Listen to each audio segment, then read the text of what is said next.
এটা mob lynching আমি বলবো না, এটা কমপ্লিটলি তার নাম পরিচয় দেখে তাকে খুন করা হয়েছে। এর পিছনে ভোটে রিজেক্টেড যারা হয়েছেন তাদের বড় উস্কানি রয়েছে। র্যাডিক্যাল মৌলবাদী গ্রুপও থাকতে পারেন, আমি উড়িয়ে দিচ্ছি না।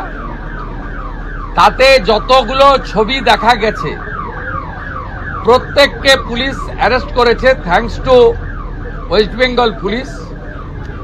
একজনকে বকখালি থেকে তুলেছে, একজনকে দীঘা থেকে তুলেছে, এবং যাদের যাদের ভিডিও ফুটেজে সোশ্যাল মিডিয়াতে দেখা গেছে একটা ৩৫ বছরের অবিবাহিত যুবক ছেলেকে হাত পা বেঁধে নৃশংসভাবে পিটিয়ে মারা হয়েছে সংগঠিতভাবে। সেক্ষেত্রেও আমরা পরিবারের পাশে দাঁড়িয়েছি। ওর বাবা মার হাতে আমরা আজকে ২৫ লক্ষ টাকার চেক তুলে দিয়েছি।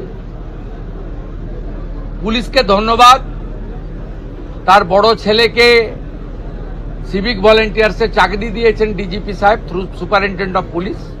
এই সূর্যপুর আউটপোস্টে তার ডিউটি।